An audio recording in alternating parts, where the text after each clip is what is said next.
Bonsoir. La fête du travail a été célébrée le dimanche 1er mai 2022. À cette occasion, les centrales syndicales ont réclamé un meilleur traitement salarial pour les travailleurs ivoiriens. C'est le thème de notre petit débat. Et ce soir, il sera question des enjeux de la récente fête de la liberté organisée par le Front populaire ivoirien, le FPI. À cet effet, Geneviève Gottinger, conseillère en communication d'Afi N'Guessan, le président du FPI, sera en notre compagnie. Et entre les deux, on parlera de Dubaï. Analyse pertinente et débat constructif. Ce qu'il faut retenir de l'actualité, c'est dans le Live Talk. Bienvenue.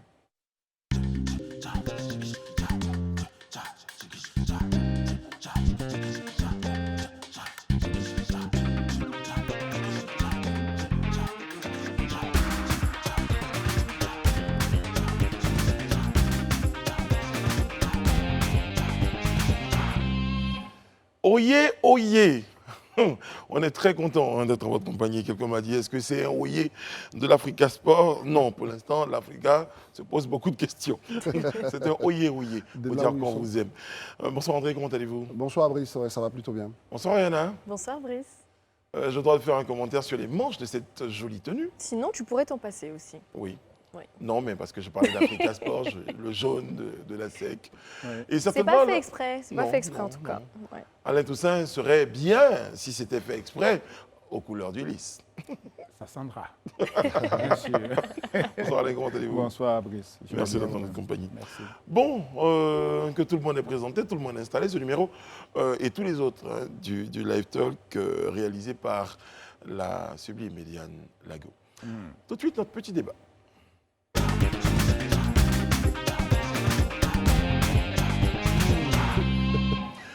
Un meilleur traitement salarial a été réclamé par les centrales syndicales ivoiriennes lors de la récente fête du travail. Eh bien, nous en parlons à présent avec vous. 1er mai, qu'on associe très souvent à revendication. La tradition, André, on n'a pas dérogé à la règle. Non, pas du tout, puisque c'est toujours... Je ne comprends pas dire, la tradition a été respectée. a été respecté, ouais. C'est Je l'ai toujours une estrade qui sert aux leaders syndicaux pour rappeler que c'est vrai qu'on continue la marche de la nation, mais il y a toujours derrière, il y a encore des revendications, il y a encore des sujets sur lesquels il serait bon qu'on progresse en termes d'amélioration des conditions de vie des travailleurs, en termes de revalorisation salariale, en termes de liberté syndicale, en termes de meilleurs droits pour les travailleurs. Donc ces choses-là sont très souvent rappelées à l'occasion de la fête du travail, donc c'est pas très surprenant. Revendication portée par les 5 centrales syndicales, André, vous le lisiez tout à l'heure, Humanisme, l'UNATRCI, voilà, c'est l'Union nationale des travailleurs de Côte d'Ivoire, la FESACI, la Fédération des syndicats autonomes de Côte d'Ivoire, la CISL, Dignité, la Confédération ivoirienne des syndicats libres Dignité et l'UGTCI, l'Union générale des travailleurs de Côte d'Ivoire, ont porté donc un certain nombre de revendications pour l'amélioration des conditions du travailleur ivoirien et tout ça. Alors justement, le 1er mai n'est pas que la fête du muguet, c'est justement la fête des travailleurs. Et les 5 centrales syndicales ont demandé l'adoption d'un nouveau statut de la fonction publique, l'instauration d'une nouvelle grille salariale et la révision du SMIC, dont salaire minimum interprofessionnel garanti qui est aujourd'hui autour de 60 000 francs. Et également pour le salaire minimum agricole garanti qui, lui, est encore à l'ancien taux, autour de 30 000, je crois 32 000 francs. Et la suppression d'impôts sur les pensions, la classification de la Covid ou du Covid-19 comme une maladie professionnelle et le respect des libertés syndicales, parce qu'on a pu observer ces derniers temps, ou en tout cas depuis fort longtemps, que les syndicalistes étaient parfois envoyés derrière les barreaux, etc. Le salaire minimum agricole garanti est de 36 000. 36 000. Exactement. Réna, vous avez l'impression que la condition globale du travailleur en Côte d'Ivoire a évolué? En tout cas, quand on regarde un peu les chiffres, notamment quand on va comparer le SMAG et le SMIG, c'est clair que le SMIG, lui, évolue, mais le SMAG, non. Quand il est resté à stagner, alors que finalement, ce n'est pas une sous-profession on a envie de dire. Après, le président Alassane, dans sa réponse, va expliquer que c'est conditionné, en tout cas, par des conditions d'exportation, etc. Mais c'est clair que ça devrait être revalorisé. C'est clair que ça devrait être revalorisé parce qu'on sait qu'aujourd'hui, on parle énormément des conditions de travail et de vie du secteur agricole, des agriculteurs, de leurs familles, etc. Donc c'est quelque chose qui prendrait vraiment tout son sens. Au moins faire l'effort d'une petite revalorisation pour qu'on sache au moins qu'on est en train de faire avancer la question. Oui.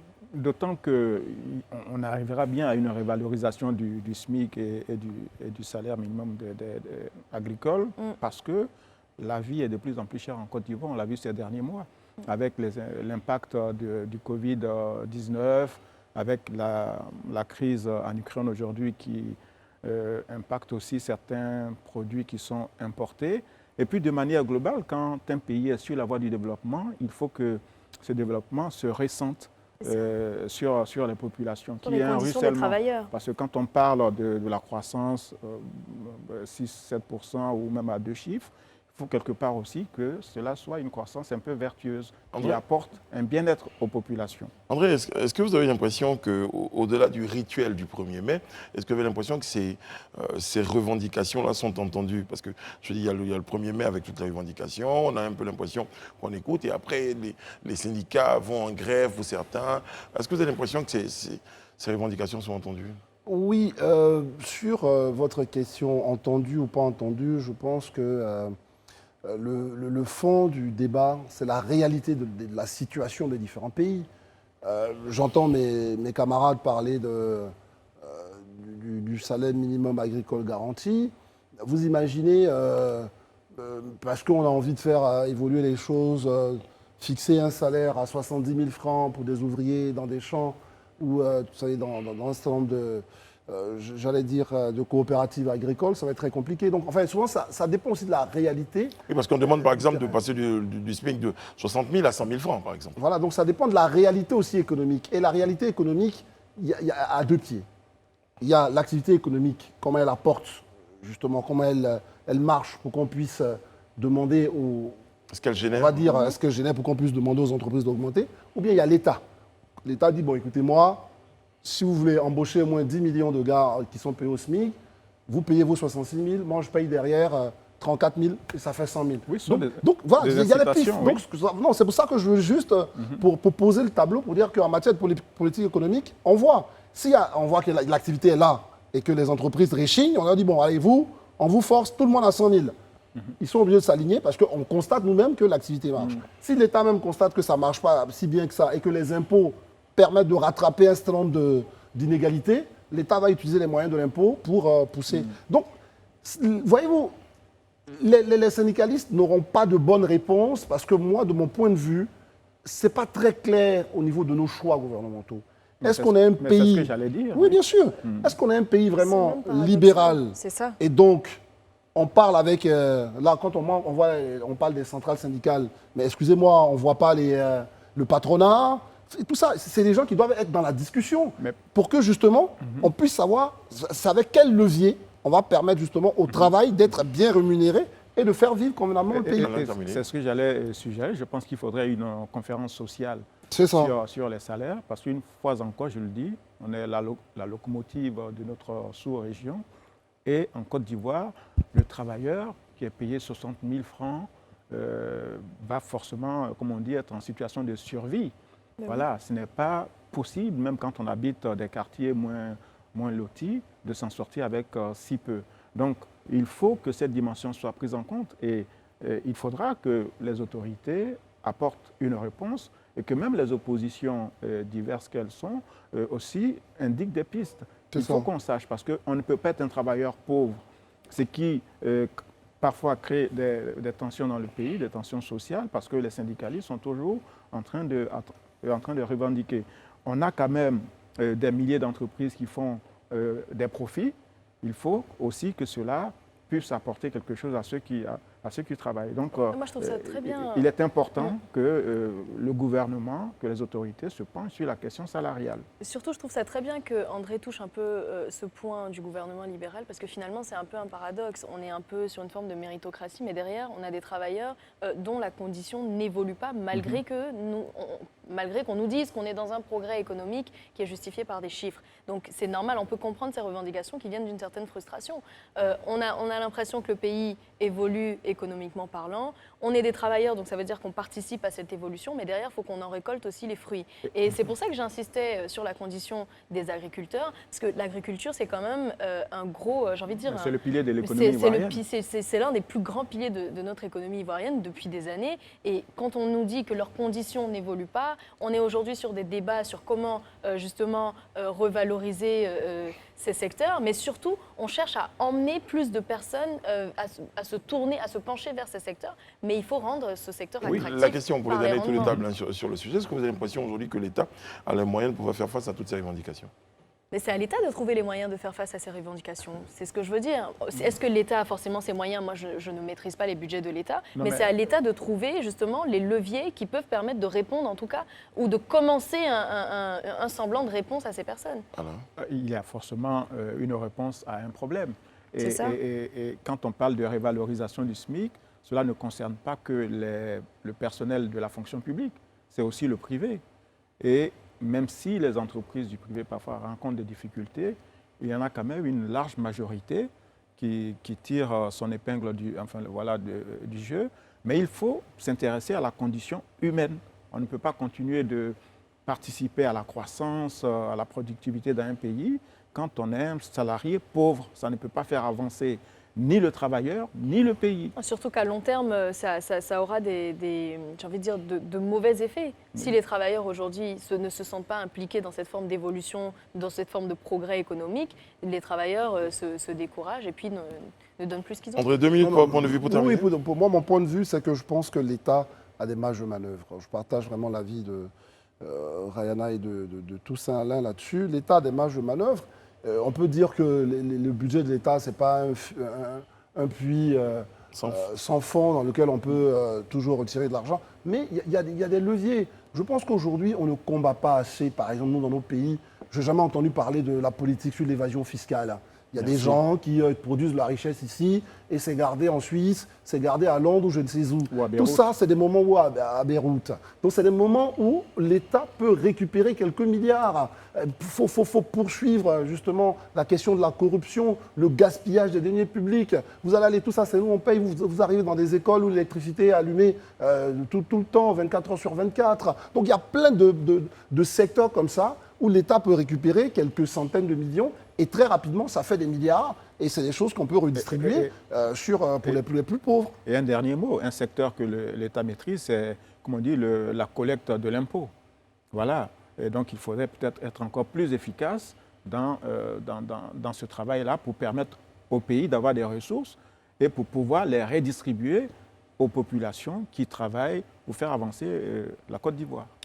Mademoiselles, messieurs, c'est sur ces mots qu'on va mettre fin à notre petit débat et tout de suite évoluer vers notre lu, vu, entendu du jour.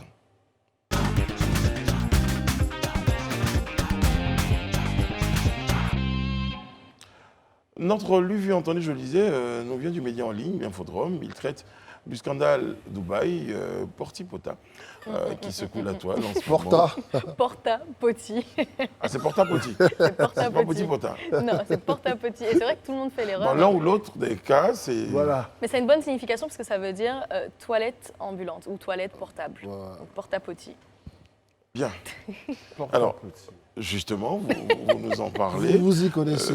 Rayana, vous nous en parlez. C'est un scandale qui a été révélé sur la Sur les toile. réseaux sociaux, c'est parti d'un témoignage d'une Ouais. personne qui avait témoigné de ce qu'elle avait vécu, notamment à Dubaï. Et puis sont indexées, en tout cas, pas mal d'influenceuses. On a vu quelques noms sur certains médias d'influenceuses françaises, etc.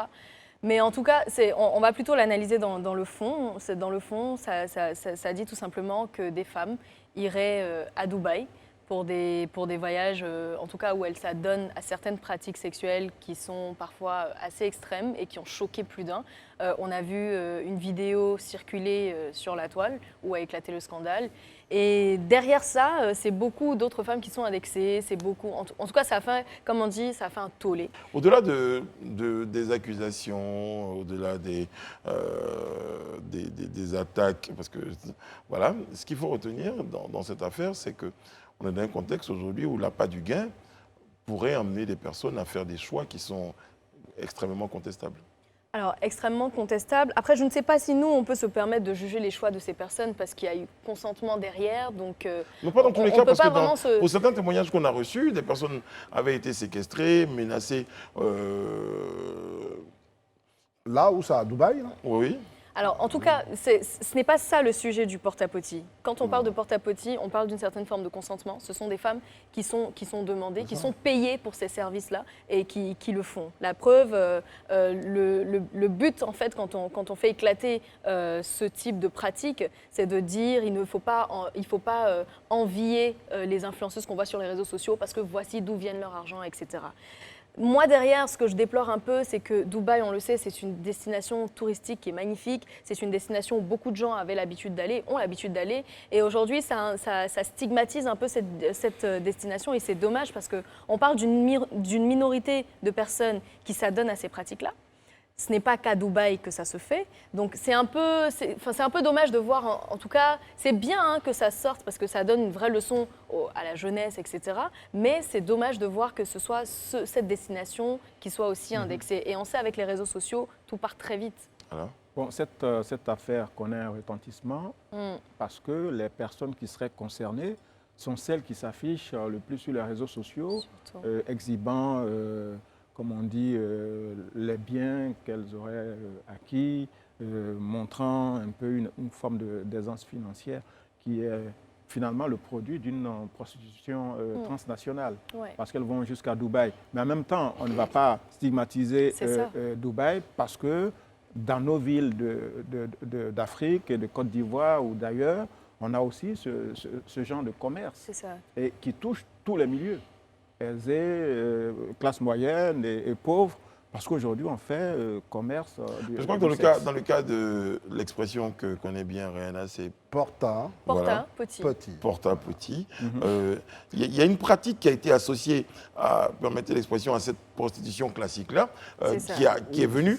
C'est là le porta-petit. D'où le nom porta-petit. Voilà, qui est juste venu choquer. En fait, ces femmes serviraient de toilettes. Je ne pense pas que Dubaï soit le seul lieu où on a ce genre de pratiques. Les pratiques sexuelles sont vieilles comme le monde. Voilà. Et je pense que c'est Dubaï qui aujourd'hui apparaît au grand jour, mais demain, excusez-moi, ça peut être Dakar, ça peut être Abidjan. En fait, la dame qui a fait ce témoignage... Excusez-moi, Rihanna, nous sommes dans un pays où la rumeur fonctionne aussi comme une industrie, où on a entendu beaucoup de choses par le passé. Donc je veux dire... Et justement, vous dites si bien, cette rumeur-là, malheureusement, pourrait avoir tendance à jeter le discrédit si aujourd'hui, les personnes... Moi, aujourd'hui, je connais des personnes qui sont parties à Dubaï, qui ne sont plus très fières. C'est ça, et on se pose des questions et tout ça. C'est ça qui est dommage. Alors, en tout cas, pour revenir sur la pratique, que tu voulais un peu qu'on détaille, le porta-potty, c'est vraiment... c'est que ces femmes-là font usage de toilettes, comme on dit, pour certains hommes qui vont déféquer sur elles, dans leur bouche, etc. Merci, c'est bien compris, on vous a bien compris. Voilà, ce que je vais dire, et là on va terminer là-dessus, nous on en parle parce que c'est pour nous une occasion de porter un petit peu de sensibilisation. Oui. Totalement. Voilà. Totalement. Donc l'appât du gain ne devrait pas se faire à n'importe quel prix, c'est ça? Ça devrait avoir des limites. Oui, non mais voilà, les gens sont libres de leur pratique sexuelle, mais il faut qu'ils ne le fassent pas au détriment et de leur santé. Et de leur dignité. Ce que j'allais dire, de leur dignité, qui du coup peut rejaillir aussi sur toute une communauté. Parce qu'aujourd'hui, parce que quand on lit bien l'affaire, il s'agit essentiellement, on parle d'influenceuses françaises. Dans les témoignages que celui qui fait les révélations, mais vous voyez le transfert qu'on a pu faire. Alors, on a vu également le témoignage d'une Camerounaise. Après, le Cameroun, après, il y a eu même une Rwandaise. Voilà, il y a eu. Moi, je pense qu'il faut généraliser, il ne faut pas juste stigmatiser. Vous terminez votre pensée. Je ne termine pas. C'est pas que je dis de ne pas généraliser. J'explique juste que même quand on a un seul Ivoirien ou un seul Ougandais à faire une chose, ça peut très rapidement impacter toute votre communauté nationale. parce que justement, et on va dire que c'est tout le monde, et la preuve ici, il y a des influenceurs qui sont des gens qui ont su faire des TikTok, qui ont su faire des vidéos sympas, et qui aiment aller à Dubaï, du coup, ne peuvent pas le faire parce que ça devient très suspicieux, etc. Donc il faut vraiment faire attention. On est libre de ses choix. Le vrai problème, les vidéos, parce qu'avant tout, dans votre chambre, donc entre 4 murs, vous pouvez faire les pratiques sexuelles que vous voulez, qu'elles soient déviantes ou pas, c'est votre affaire, mais attention, il ne faut pas que finalement vous preniez des photos et que cela puisse... Qu'est-ce qui, selon vous, motiverait les personnes qui s'adonnent à ces pratiques-là? Les clients ou les... Bon, on parlait des clients, oui. Quand on parle des clients, on parle des hommes Non, des femmes. Mais c'est l'argent la motivation. C'est l'argent. Alors, au-delà de C'est la l'argent... pauvreté, c'est les personnes qui vivent dans l'extrême pauvreté. Non, ce n'est pas la pauvreté. Il faut peut-être Moi, je pense préciser, que c'est ça, au-delà de l'argent... sur la vidéo, là, on parle la dame qui est dans la vidéo, là, qui fait... Moi, j'ai lu l'article, on dit c'est une escort girl. C'est-à-dire que déjà, on est dans de la prostitution. Bien donc sûr. c'est l'argent.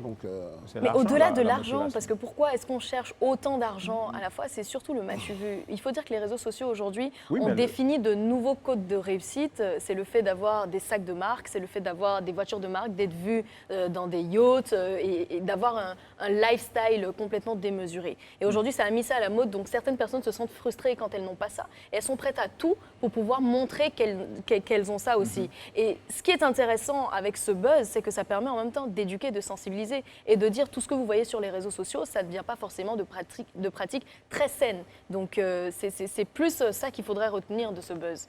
Parce que moi, quand j'ai entendu, je me suis dit, oula, les enfants qui sont des jeunes filles qui vivent dans l'extrême pauvreté sont obligées, malheureusement, de s'adonner. Alors que non, c'est pas toujours le cas. Pas toujours. Non. Parce qu'ils ont quand même l'occasion de payer des billets pour s'y rendre. C'est ça. Très bien. Et puis, il faut les billets préciser, sont c'est payés, vrai que généralement. Dubaï, on le dit encore une fois, est accolé à cette affaire, mais rien ne nous montre que ça se passe à Dubaï. Donc c'est pour ça qu'il faut vraiment travailler. Où ça ne se passe qu'à Dubaï. Non, c'est plutôt ça. qu'à Dubaï. Parce que Oui, non, mais même là, la vidéo, parce que si on reste factuel... Non, mais on la savait vidéo- déjà, André, pardon, mais on savait déjà avant cette vidéo que Dubaï était une destination... Mais un peu comme Paris, un peu de comme... tourisme oui. sexuel, excusez-moi. Non, mais un peu comme Paris. Où des jeunes Là, c'est pas africaines une contradiction. sont utilisées comme de la marchandise, elles sont dans des réseaux, etc. Et cette vidéo n'est qu'un élément de ce commerce qui fait florès à Dubaï. Je Sauf- ne stigmatise pas, parce qu'une fois encore, Il faut qu'on rectifie. toutes les grandes capitales Voilà. ou les grandes villes du monde connaissent ce genre Mais après, il y a des... d'effervescence, etc. Une fois qu'on a dit ça- je m'apprête à dire, une fois qu'on a dit ça, André, vous prêtez-moi votre expression. Après, on se rend compte, au-delà de la sensibilisation, est-ce qu'il y a un travail d'enquête? Est-ce qu'il y a un Mais travail... bien sûr, Interpol, il faut que les autorités policières du monde se saisissent de cette affaire, que les gouvernements africains qui sont trop silencieux face aux atteintes portées à leurs ressortissants se réveillent et demandent à leurs représentants, notamment les diplomates, de fournir des informations sur ces affaires-là. Parce que là, on parle de Là, Camerounaises, il de faut quand même Rwandaises, démontrer que quand même, etc. les gens sont etc. séquestrés. Oui, Après, Après, en fait, c'est ça, il faut non, mais démontrer que il y a c'est pas pas de avec secret. leur Pour la plupart consentement. Si du les gens temps, sont non, mais contentes, pour la plupart des consentants, cas, parce que les personnes allez. sont consentantes, ça se C'est fait tout. en échange, On avec va pas échange demander d'argent. d'argent. Attention, attention, si vous vendez de la drogue, Ouais. excusez-moi, à quelqu'un et que la personne consomme librement avec son consentement la drogue, ça ne veut pas dire que la personne est hors la loi. Parce que d'abord, ça peut être interdit. Non, j'ai pas Maintenant, c'est la compris. manière dont ces Mais personnes-là... est-ce Dire que ce n'est pas parce est-ce que qu'il y a les des personnes lois? y vont Est-ce avec qu'il y a- leur consentement que ce n'est pas prescrit. Voilà, que On ce est n'est pas d'accord, conscrit. mais est-ce Oh là, que derrière, on il peut s'agit vraiment de poursuivre? commerce. Est-ce qu'il y a des Il lois s'agit qui de interdisent commerce. qu'un homme défecte dans la bouche d'une femme? Non, mais Ou la loi, une femme défecte dans la mais bouche la d'un loi homme. interdit le proxénétisme. La loi interdit le Non, proxénétisme. mais- Donc ce serait de démanteler ces réseaux. Ces réseaux, parce que ces filles-là sont dans des réseaux. Excusez-moi, Tout ça, il fut- vraiment, juste d'un mot. Il d'un fut mot, une ouais. époque, Ouais. quand même, où j'ai eu accès à certaines informations, où on a des personnes ici à Abidjan qui convoyaient des filles dans des présidences d'Afrique centrale, par exemple, Non, c'est le cas. pour aller les livrer à des ministres, à des chefs d'État, etc. C'est interdit par la loi. Oui. Ce n'est pas parce que ces filles-là s'y rendent librement que cela peut paraître comme quelque chose d'acceptable ou de normal. Voilà. Donc Dubaï, Paris, Washington ou je ne sais quelle autre ville dans le monde sont le théâtre d'un commerce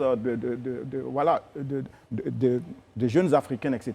Et moi, je dis, il faut que nos États apportent une réponse à ces pratiques-là. Merci beaucoup Alain, Rihanna et André. Nous allons marquer une courte pause avant de retrouver pour la deuxième partie notre invité. Ce soir, c'est Geneviève Götzinger. Nous sommes de retour sur le plateau du Live Talk. Merci d'être toujours en notre compagnie et il est à présent l'heure pour nous de recevoir notre invité.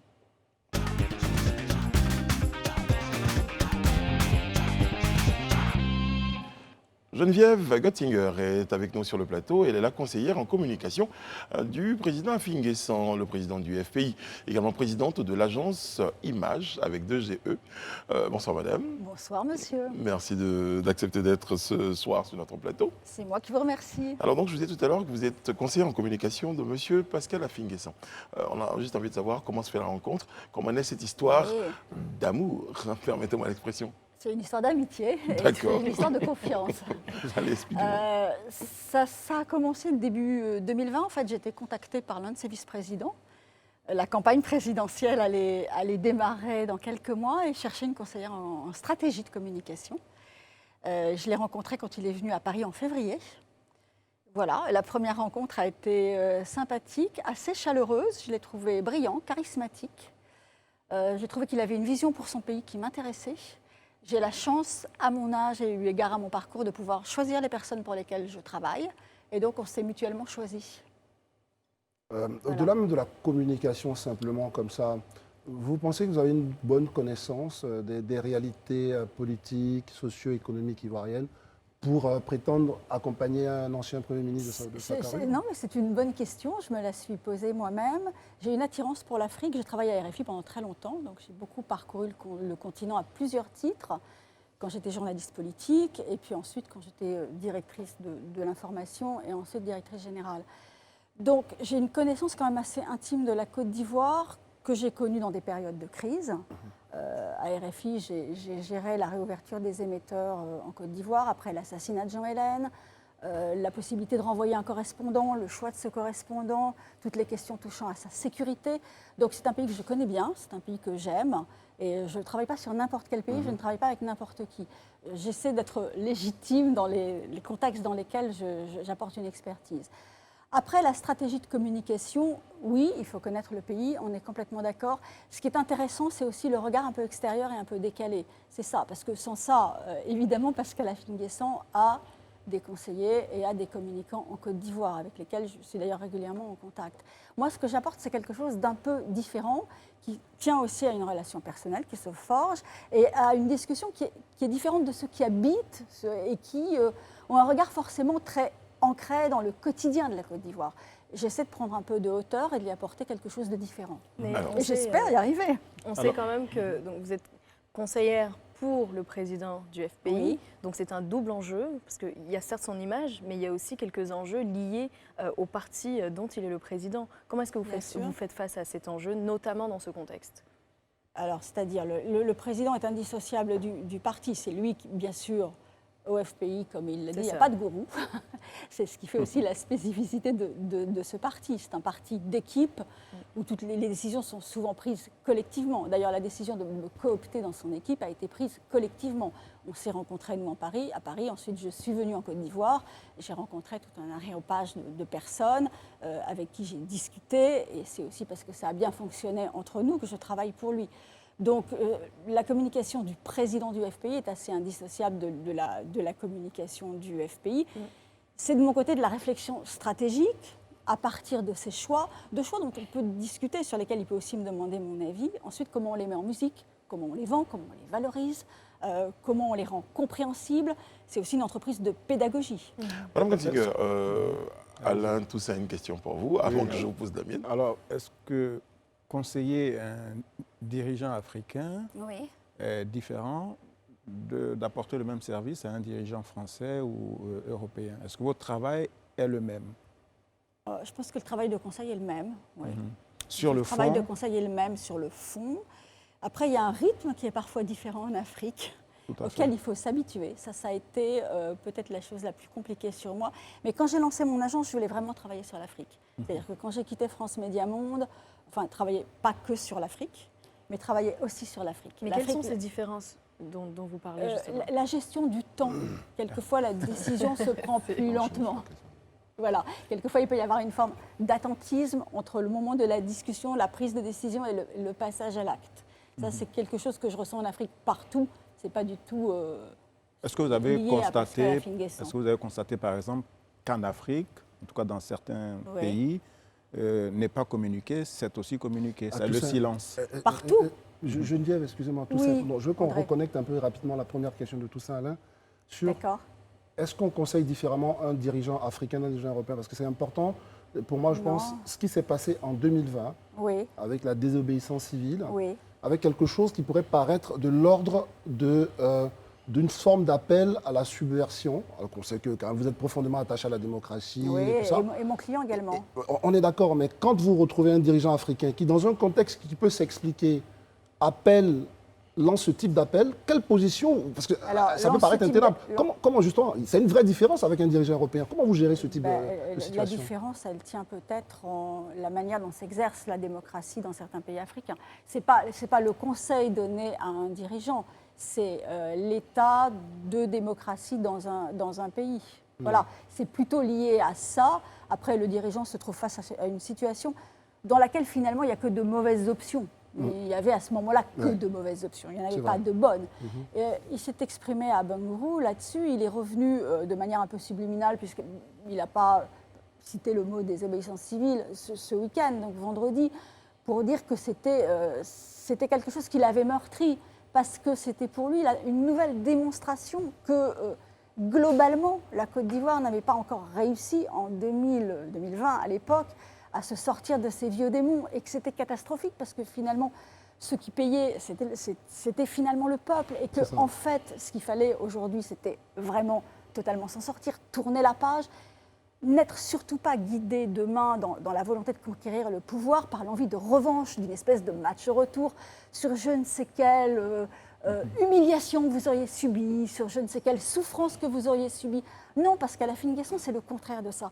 Et c'est pour ça que j'apprécie beaucoup de travailler avec lui. C'est le contraire de ça. C'est arriver à bâtir demain une Côte d'Ivoire réellement, totalement pacifiée, parce que la conquête du pouvoir, elle n'est pas pour régler des vieux comptes, pour régler une revanche. Elle est pour faire rentrer ce pays définitivement dans une logique d'alternance apaisée. Très bien.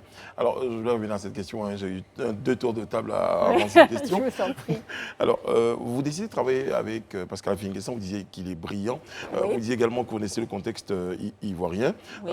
plus ou moins. Est-ce que vous avez été approché par d'autres dirigeants qui ne correspondaient pas à ce que vous recherchiez comme client à pouvoir accompagner? Oui, oui, dans d'autres pays africains. Dans d'autres Et pays j'ai africains. refusé, oui. Mais en Côte d'Ivoire, par exemple, il n'y a pas eu d'autres personnes qui ont, Il y a, alors, d'autres dirigeants, d'autres politiques? il y a pu y avoir en Côte d'Ivoire, j'ai dit non, et j'ai dit non à une époque oui. Est-ce que les positions politiques ont pu jouer dans le choix de... Alors, je peux travailler pour des libéraux, je peux travailler pour des sociodémocrates, soyons clairs. Je ne travaillerai jamais pour des extrémistes. Je ne travaillerai jamais pour des putschistes. Par exemple, voilà. Donc, j'ai un certain nombre de valeurs, donc il faut que les personnes pour lesquelles je travaille correspondent à ces valeurs qui, pour moi, sont importantes, qui sont les valeurs de démocratie, qui sont les valeurs de liberté, qui sont... je ne travaillerai jamais pour quelqu'un qui a versé du sang lui-même. Très bien. Voilà. Vous parlez de liberté, je pense que c'est ce qui se célébrait le 30 avril Absolument. dernier. Voilà, et vous étiez aux côtés donc, d'Affi N'Guessan. Oui. Quel sens est-ce que vous donnez à cette célébration finalement? Alors, c'est le fil conducteur de son action et c'est le fil conducteur de l'action du Front populaire ivoirien, la liberté en fait. C'est un parti qui s'est construit, enfin, qui est né sur l'idée de liberté. À l'époque, la liberté, c'était le multipartisme, c'était pouvoir, enfin, que tout le monde ne pense pas la même chose. Il y a François Bayrou, je crois, chez nous, qui a dit quand tout le monde pense la même chose, c'est qu'on ne pense plus rien. Donc, en fait, la liberté, c'est ça, avoir le droit de penser différemment, avoir le droit de l'exprimer. Et ça a été le combat pour le multipartisme, dont il a été l'un des fils conducteurs, l'un des pionniers, l'un des leaders à l'époque.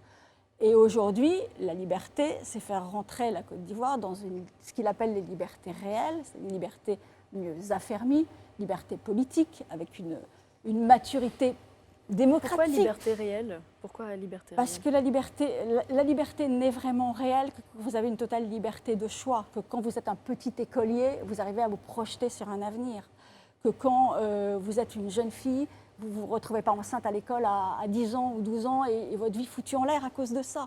Donc la liberté réelle, c'est tout ça et ça s'applique à toutes les strates de la société. Voilà. Alors, lors de cette fête de la liberté, Pascal Affi N'Guessan a réuni plus de 20 000 personnes. Absolument. Est-ce que vous pensez définitivement, est-ce que vous pensez qu'il a définitivement tourné la page du FPI version Laurent Gbagbo, qu'il a qualifié d'homme du passé? Alors, il n'a pas tourné la page du FPI puisqu'il incarne le FPI Non, aujourd'hui. version Pascal Gbagbo. Affi N'Guessan. Version Gbagbo. les chemins avec Laurent Gbagbo se sont séparés le 9 août de l'année dernière. Il a traité d'homme du passé. Oui, bien sûr, c'est un homme du passé, bien sûr, bien sûr. Non, mais oui, il y a un temps pour tout. Chaque personne a eu l'occasion d'exercer le pouvoir avec du bien, du moins bien, en essayant de bien faire. Je pense que tout le monde essaie de bien faire. Après, il y a des erreurs qui ont été commises.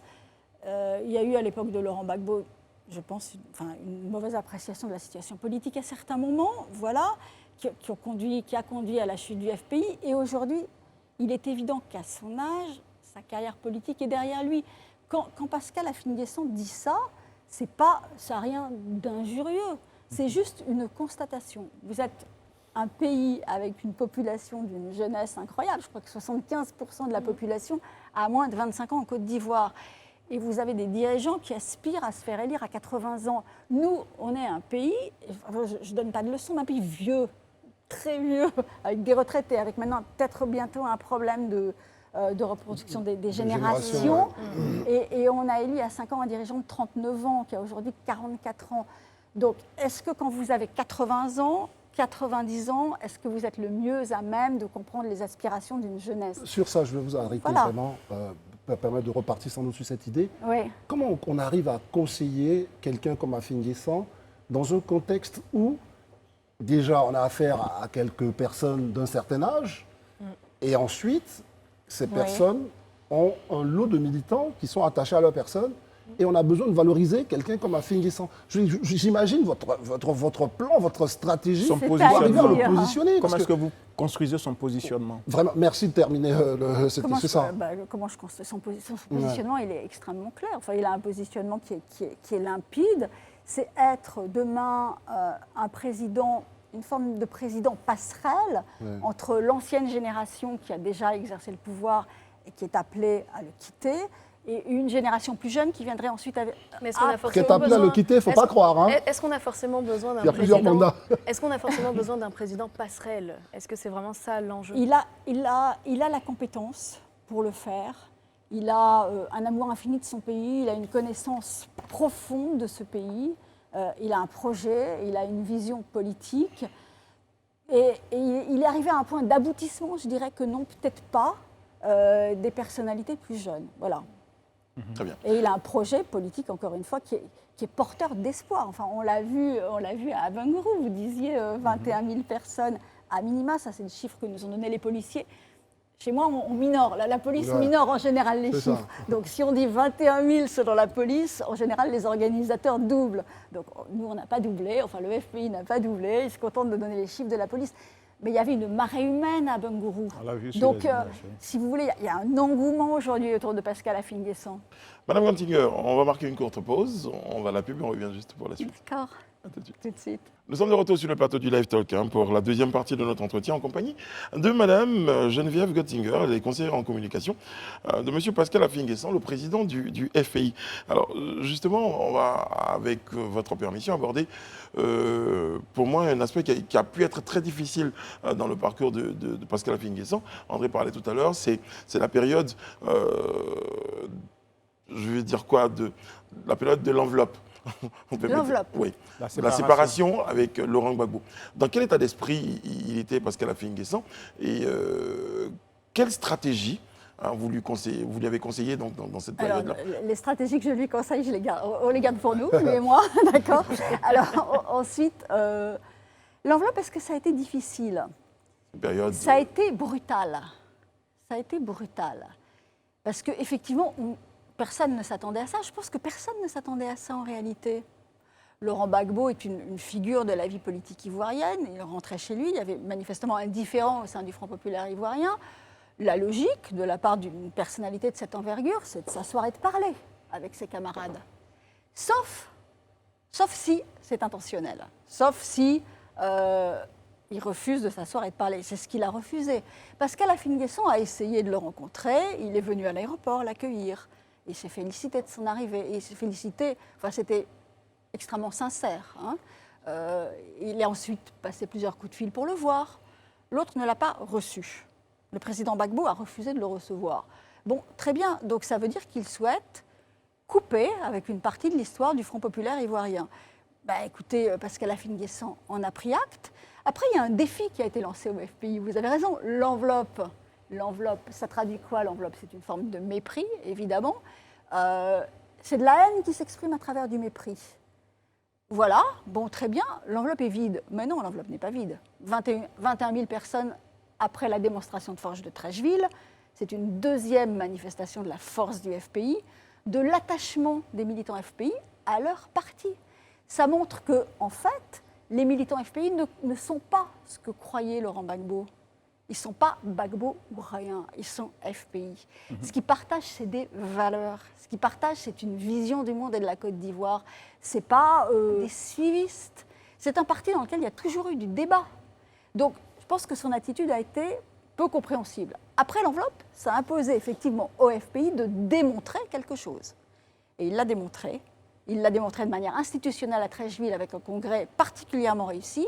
Et il l'a démontré de manière extrêmement joyeuse à Abengourou, avec cette foule qui était heureuse de se retrouver, qui était heureuse d'arriver à se projeter dans autre chose, avec ce sentiment de libération. Parce que finalement, OK, sur le moment c'est dur, c'est brutal, c'est pas ce qu'on a voulu, c'est pas ce que voulait Pascal Afine-Guessant. Mais après, c'est pas vraiment ce que voulait Pascal Afine-Guessant. À un moment donné, le président Gbagbo disait qu'il a eu l'impression qu'on a voulu justement lui forcer la main, lui voler son parti, entre guillemets. Et aujourd'hui, quand vous me dites, c'était pas vraiment ce qu'il avait voulu. Pour compléter par rapport à ce que Brice dit aussi, Laurent Gbagbo et comme nos trois grands leaders, il y a un contexte quand même très africain qui est de dire, c'est moi qui ai fait quelqu'un. Et quand je sors d'une épreuve comme celle de Laurent Gbagbo, il est bon qu'on vienne me remettre l'appareil et puis je replace ou je redistribue les cartes. Parce que peut-être que dans l'esprit de Laurent Gbagbo, et Afine-Guessant voulait rentrer peut-être dans la même bataille qu'il a eue avec les héritiers. Alors que Laurent Gbagbo, ça reste le patriarche. Est-ce que cette lecture-là n'est pas vraiment celle qui fait que finalement, ça coïncide? C'était peut-être la lecture de Laurent Gbagbo, mais la lecture de Pascal Afine-Guessant, c'est que Laurent Gbagbo refusait qu'un leadership alternatif au sien puisse exister. Oui, voilà. On l'a bien vu. Ouais. Ça, vous l'avez bien vu. Donc, c'est tout. À partir de là, il n'y a jamais eu de promesse de lui remettre le parti en bonne et due forme. Ça ne se passe pas comme ça au FPI. Pardon, c'est un parti démocratique. Donc, il y a des règles et on les applique. Mais Laurent Gbagbo était le président du parti, il était le chef du parti. Pascal Afine-Guessant était le président du parti depuis 20 ans. Laurent Gbagbo, c'est la figure. C'est la figure du parti. Alors, à un moment donné, il est à la CPI. Quelqu'un dit, je suis le président du parti, je travaillerai. Je pense même qu'on a cité cette fameuse phrase, lorsque vous reviendrez, on vous remettra les clés du parti. Et puis, ça met du temps. On a vraiment l'impression que Pascal Afine-Guessant s'installe et excite Laurent Gbagbo. C'est pas comme ça que ça s'est passé. C'est encore une fois, quand Laurent Gbagbo est rentré, il a essayé de le rencontrer. Laurent Gbagbo a refusé de le rencontrer.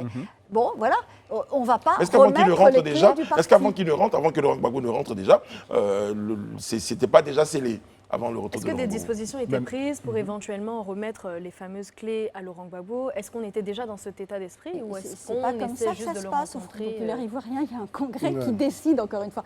On ne remet pas les clés à quelqu'un. Ce parti, beaucoup de personnes l'ont créé ensemble. Ce n'était pas la propriété de Laurent Gbagbo. C'est pour ça, Geneviève, vraiment, je veux vraiment peut-être, parce que ça, je pense qu'elle a souvent répété, mais je veux qu'on revienne sur le contexte africain qu'on ne prend pas en compte. Oui. Moi, je suis d'accord que le FPI... Parce est africain. Voilà, non, je suis d'accord que le FPI, c'est vrai, c'est un parti qui est marqué, Laurent Gbagbo me l'a dit, quand il parle de son parti actuel, les bagarres entre le comité de contrôle et le secrétariat exécutif, le secrétaire général de l'époque, ça montre que c'est un parti qui est vivant. Mais il y a un contexte africain. La figure paternelle, même aussi en Europe, reste toujours quand même cette figure-là devant laquelle tout le monde se retire plus ou moins. Est-ce qu'il ne fallait pas faire cette sorte d'acte de remise du parti à ce patriarche? La figure paternelle, quand vous êtes le patriarche, c'est votre responsabilité de savoir rassembler autour de vous. Quand vous êtes le patriarche et que vous revenez au pays dans une démarche de division et d'éclatement, vous ne pouvez pas faire porter à l'autre la responsabilité de cette division. J'en parle parce que lorsque vous citez les faits dans la chronologie, vous commencez les faits à partir du retour de Laurent Gbagbo. Mais déjà, avant qu'il ne revienne, il y a eu des discussions. Je pense que le torchon brûlait. C'est un parti de discussion. Ben, C'est un parti profondément dans lequel on discute. C'est encore une fois un parti démocratique. Ce n'est pas un parti dans lequel il y a un gourou devant lequel tout le monde s'agenouille. Ce n'est pas ça, le Front populaire ivoirien. Est-ce que vous avez eu, est-ce que M. Afi vous a fait des confidences après son entretien, le dernier notamment à Bruxelles, quand il a été reçu par Laurent Gbagbo, et je pense que lors de cette rencontre, ils avaient convenu certaines choses. Voilà, Manifestement, il n'avait pas compris la même chose de cette rencontre. Qu'est-ce qu'il avait compris? Non, franchement, alors, on est ici pour parler de l'actualité. On va très rapidement clôturer ça. Pas pour revenir à une période où je ne travaillais pas avec Pascal Affi-N'Guessan. C'est pour avoir des clés et je pense l'opinion a que vous besoin de les avez autant que moi, les clés. Cette séparation brutale. Je pense que vous les avez autant que moi. Voilà. Je pense que vous les avez autant que moi. D'accord, bon, parlons de l'actualité. Aujourd'hui, tout à l'heure, je vous ai entendu dire que Pascal Affi-N'Guessan voulait envisage d'être un président passerelle. Cela veut dire qu'il est en confiance. Génération intermédiaire. Très bien, mais comment pensez-vous qu'il pourra convaincre la majorité de ses compatriotes quand on a en face de soi 3 leaders qui ne sont pas prêts de quitter le pouvoir? Vous croyez? En tout cas, oui, parce qu'en 2025, il va de soi que ces personnalités qui aujourd'hui dominent la scène politique seront sans doute en course. Donc comment Pascal Affi-N'Guessan... Surtout, je l'ai dit, vis-à-vis de qui sont attachés beaucoup d'Ivoiriens, c'est ça? Ces 3 leaders-là. Oui, non mais incontestablement, je ne dis pas ça. En même temps, vous parliez de l'enveloppe tout à l'heure, l'enveloppe qui se remplit montre que les militants du FPI sont avec le FPI. Hein. Ça, ce sont les militants du FPI, mais est-ce que ça suffit? Est-ce que ça suffit pour gagner des élections présidentielles? Est-ce qu'on voit au-delà de ça? C'est les électeurs qui ne votent pas uniquement les militants, on est bien d'accord. Mais j'ai suivi, et vous avez dû suivre sans doute, les récentes tournées de Pascal Affi-N'Guessan sur le terrain. Il va justement pour expliquer ce qui s'est passé. Il va pour parler dans les différents villages. Et l'accueil qu'il reçoit montre que le message est parfaitement compris. Maintenant, là où je vous suis, vous avez raison, ça doit se traduire de manière électorale. C'est ça. Il y a un rendez-vous l'année prochaine. Et est-ce on va le préparer et le travailler. Est-ce que ce timing suffira à Pascal Affi-N'Guessan? Il a 3 ans avant la présidentielle. Hein. Mais en 2023, il y a des élections locales. Oui, c'est ça dont on parle. Là, ça va être un premier test. Effectivement, grandeur nature, il faut le réussir. Bien d'accord. Vous parliez, Geneviève Göttinger, tout à l'heure de stratégie. J'aime bien. Vous les gardez pour vos stratégies. Bon, je vais essayer de vous en tirer une ou deux.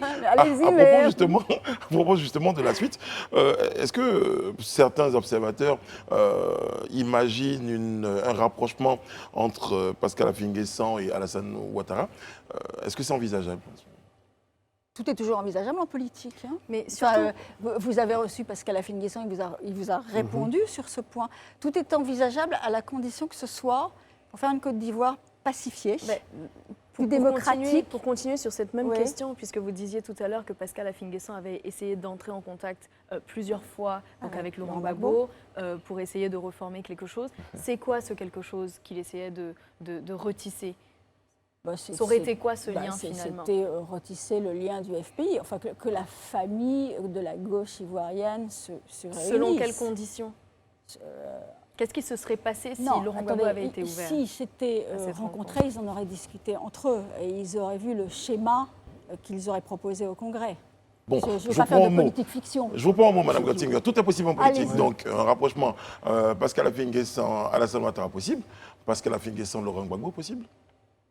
Laurent Gbagbo a définitivement cassé avec... non, je ne crois pas. Est-ce que vous ne croyez pas, mais là, il y a un élément, il y a un marqueur, peut-être qui peut valider ce que en vous politique, dites. rien n'est impossible. Mais je pense qu'il y a une vraie volonté d'éjecter Pascal Affi-N'Guessan de la famille politique du bloc de la gauche, déjà de l'opposition. Au moment des législatives, l'opposition dont il avait été le porte-parole quelques semaines avant, on l'éjecte au mois de janvier. Moi, je n'ai pas trouvé ça très correct. Voilà, j'ai juste pas trouvé ça très correct. Et le fait que alors le président... qu'il sortait de prison, profitait de prison, de son passage en prison, où il paye pour tout le monde en fait, pour tenter de l'éjecter. Franchement, c'est pas très joli. La politique n'est pas toujours très jolie, mais là, c'est franchement moche. Le lien avec Laurent Gbagbo, surtout, par rapport à ce qui nous réunit ici, c'est la fête de la liberté. Moi, j'ai été quand même un peu surpris de me dire, bon, après, Afin N'Guessan s'y peut appeler à l'union, sachant que la fête de la liberté, c'est pas la fête du FPI, en fait. C'est le FPI est l'initiatrice de cette fête pour marquer l'arrivée du multipartisme, mais qui reste quand même une fête de la gauche. Oui, Comment bien on n'a sûr. pas pu réunir d'autres acteurs de la gauche, dont par exemple le PPACI? On a vraiment l'impression que vous avez utilisé des mots de haine, d'éjecter, tout ça. On a vraiment l'impression qu'il y a une vraie cassure entre, quand même, malgré tout, deux des acteurs importants de la gauche ivoirienne qui auraient pu fêter la fête de la liberté. C'est une cassure qu'a voulu l'un des deux acteurs de la gauche, l'un des trois d'ailleurs, parce qu'il y a même d'autres acteurs dans la gauche ivoirienne. C'est une fracture. Alors aujourd'hui, qui je a pense été qu'on est à une autre délibérément époque voulue. surtout. On est à une autre époque. Laurent Gbagbo aujourd'hui a son parti, qui est le Oui. PPACI. Est-ce qu'on peut envisager une certaine complémentarité entre les deux partis? Et là, je parle vraiment en termes de parti, pas en termes d'hommes politiques. Alors écoutez, là franchement, la stratégie politique sur le moyen, long terme de Pascal Afin N'Guessan, c'est pas à moi de la définir sur ce Est-ce que plateau. ce serait envisageable? Je ne veux pas sortir de mon rôle. Encore une fois, tout est envisageable en politique. Je ne pense pas que ce soit le plus crédible, eu égard. Je pense qu'il y a aussi aujourd'hui une vraie fracture idéologique. Est-ce que ce n'est pas plutôt une forme de compétition entre les deux partis aujourd'hui? Tous les partis sont en compétition avec tous les partis. Bon, donc ça, quand on fait de la politique, on essaie de convaincre. L'objectif d'un homme politique, c'est de convaincre un maximum d'électeurs pour arriver au pouvoir. Donc tout le monde est en compétition avec tout le monde. Oui, mais il y a des possibilités d'alliance. On a l'impression que cette possibilité d'alliance est complètement écartée. Donc il y a plus cette notion de compétition dans le fond qui est peut-être liée à des égos. Encore une fois, d'où ça vient cette possibilité d'alliance écartée? Alors pour 2025, Oui. on parlait tout à l'heure du rapprochement avec le parti au pouvoir. Comment Pascal Afin N'Guessan se projette-t-il dans un contexte où il s'est quand même rapproché du parti au pouvoir? Comment ça pourrait fonctionner? Parce que du coup, on a un bloc qui est Surtout que face au... Geneviève, enfin, on fait des questions complémentaires, surtout qu'on est dans un contexte où les alliances font gagner dans ce pays. Donc, quel va être finalement le positionnement d'Afin N'Guessan par rapport à ce qui semble Est-ce être qu'il son nouvel s'arrime ami? au RHDP, au cas où? Il vous répondra le moment venu là-dessus. Il a lui-même dit qu'il était aujourd'hui totalement libre, puisque cette cassure est pour lui finalement une forme de libération, parce que sur le plan idéologique, ça lui permet de s'assumer totalement pour De s'exprimer pleinement. s'est toujours exprimé, mais vraiment de s'assumer dans la plénitude de sa vision à lui et de la vision du FPI, social-démocrate, humaniste, faisant fi de toute volonté de revanche, d'extrémisme, etc. Donc à partir de là, toutes les alliances sont possibles avec ceux avec lesquels il peut se retrouver sur des valeurs fondamentales qui feront progresser la Côte d'Ivoire. C'est tout. Donc c'est après pour la construction d'une stratégie, on ne va pas la faire ici sur ce plateau, c'est lui qui la fera. Moi, je ne suis qu'une conseillère et vous le recevrez pour qu'il vous en parle. Ben, avec plaisir. J'ai juste une dernière question à vous poser. Oui. On sait que les communicants sont efficaces, donnent des conseils, etc. Mais cela a un coût. Est-ce qu'on peut avoir une idée de ce que coûtent vos services au président Afi? Certainement pas. Une idée. Mais non, vous n'en aurez pas. Mais pourquoi il faut être transparent? Parce que la absolument gouvernance, pas, c'est aussi ça. Non, Oui. absolument pas, parce qu'une relation contractuelle, c'est une relation contractuelle. Je vous ferai simplement remarquer que vous savez comme moi que le Front populaire ivoirien n'est pas le parti le plus riche Oh, dans la c'est classe mignon. politique ivoirienne. Non, mais d'ailleurs c'est pour ça, si certains ont envie de rejoindre le Front populaire ivoirien et de participer qu'ils le rejoignent par financièrement, il n'y a pas de problème. C'est ça. Geneviève Continue, merci Qui beaucoup d'avoir été en contribue. notre compagnie. Je rappelle, vous êtes conseiller en communication du président Afin N'Guessan, président du FPI. Et puis, en tout cas, on était très heureux. Mais très moi heureux. aussi, parce que c'est une chaîne que je regarde, j'ai eu l'occasion de le dire aux uns et aux autres, que je regarde très souvent sur Facebook. Je trouve que vous êtes une chaîne super moderne, enfin formidable. Voilà. Merci beaucoup. Merci. Merci. Vraiment. Merci André, merci Rayana, merci Alain, merci à toutes les équipes techniques qui se joignent à moi pour vous souhaiter une bonne fin de programme. Que Dieu veille sur vous, qu'il veille sur la Côte d'Ivoire. À demain.